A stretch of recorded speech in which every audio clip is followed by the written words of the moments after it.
L'acte égale une opération volontaire dont le but est de produire des effets de droit. Cet effet juridique peut être soit la création, la modification ou l'extinction d'une situation juridique. Cette définition correspond à l'acte juridique en tant que négocium, relatif au fonds, contrat, convention, déclaration d'une naissance.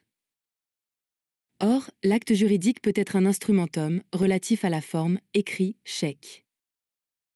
C'est-à-dire un écrit instrumentaire, solennel ou probatoire dressé pour constater ou pour matérialiser une opération juridique ou même un fait. Souvent, le sens du terme « acte » est déterminé par un qualificatif qui nous renseigne sur sa nature ou son objet. On parle alors d'un syntagme. Ex. Acte juridique, acte, T, plus juridique, satellite. Dans cette explication, on fait référence à une analyse syntaxique, souvent utilisée en linguistique ou en droit. Au lit, une phrase ou un concept est décomposé en deux parties. La T, il s'agit du noyau ou de y-élément principal qui définit la nature de y-acte. Dans acte juridique, acte est la T parce que c'est le terme central autour duquel y-expression est formée. Les satellites, ce sont les éléments qui viennent compléter ou qualifier la T. Ici, juridique est un satellite car il précise la nature de y-acte en le qualifiant comme étant un léodomaine du droit. Ainsi, expression acte juridique est décomposée en acte, T, plus juridique, satellite, acte est y-élément principal et juridique, élément qui en précise le cadre. Acte juridique. Ayant pour finalité de produire des effets de droit qui sont voulus par une extériorisation de la volonté, les contrats et les conventions, la résiliation, le mariage et la répudiation, la mise en demeure, la déclaration d'un nouveau-né, etc. Acte unilatéral. Procédé de la volonté d'une seule personne et qui consiste dans l'exercice d'une prérogative juridique dans son propre intérêt, déclaration d'une naissance, mise en demeure, demande de divorce. Mais il peut être accompli par plusieurs personnes qui poursuivent le même intérêt, but juridique, la renonciation à une succession par les héritiers au profit de l'un d'eux. Acte plurilatéral. Fait intervenir plusieurs personnes. On dit également qu'il s'agit d'un acte conventionnel, contrat de mariage, contrat de bail. Les personnes concernées par cet acte sont appelées parties à l'acte, contractants ou co-contractants. Acte complexe.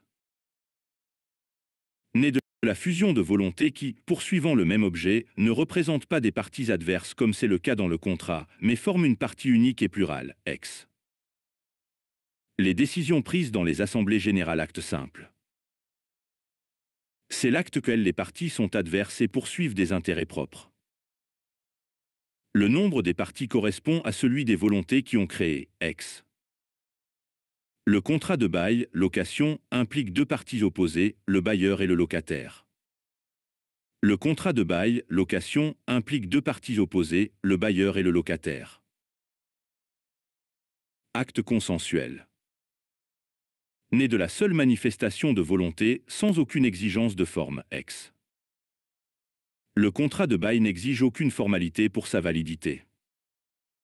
Solennal. 11 est dit également formaliste, puisque sa validité est subordonnée par la loi à l'expression de la volonté en des formes déterminées, telles la rédaction d'un acte authentique ou adulaire, ex. Le contrat de mariage doit être dressé par des administratifs. Produit par y-administration, ex. Imposition, imp, autorisation pour l'exercice d'une activité, fermeture d'un établissement. Civil. C'est l'acte que produisent les personnes privées. Commerce, 2. Acte soumis aux règles du droit commercial en raison de sa nature, organisation d'un spectacle public, de sa forme, titre de change, ou de la qualité de commerçant de son auteur, les actes accomplis par le commerçant à l'occasion de son commerce. Judiciaire. Acte rattaché à une instance, qu'il soit l'œuvre des parties et de leurs mandataires ou des juges et de leurs auxiliaires, et dont l'objet consiste dans l'introduction, la liaison ou l'extinction de l'instance, ainsi que dans le déroulement de la procédure.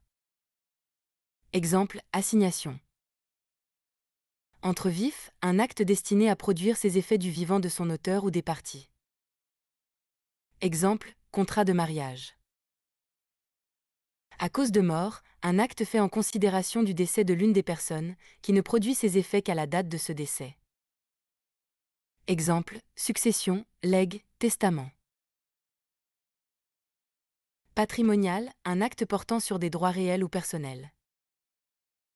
Exemple, vente d'un immeuble, location d'un meuble. Extrapatrimonial, un acte portant sur des droits non pécuniaires, qui ne sont pas évalués en monnaie et sont indisponibles, ne pouvant être cédés. Exemple, déclaration d'une naissance. Gratuit, un acte par lequel une personne procure à autrui un bien ou une chose sans rien recevoir en échange. Exemple, donation. À titre onéreux, un acte par lequel chacune des parties reçoit quelque chose de l'autre. Exemple, vente. Constitutif, un acte créateur, qui fait naître un droit ou une situation juridique nouvelle. Exemple, création d'une société ou fondation d'une association. Translatif, un acte qui établit une relation d'auteur à ayant cause, en transmettant à un nouveau titulaire un droit existant, souvent une propriété ou un droit réel, parfois une créance ou un autre droit incorporel. Exemple, vente, cession, échange, donation, legs. Conservatoire, un acte ayant pour objet la sauvegarde des richesses patrimoniales ou d'un droit, visant à empêcher la disparition des caractéristiques matérielles et juridiques qui confèrent leur valeur économique au bien. Exemple, inscription d'une hypothèque. Administration, un acte impliquant une opération de gestion et d'exploitation normale d'un patrimoine, pour en assurer la mise en valeur et la conservation. Exemple, perception des revenus, souscription d'une assurance, réparation. Disposition, un acte modifiant le patrimoine par une aliénation, une cession, voire la destruction du bien. Exemple, vente d'un bien.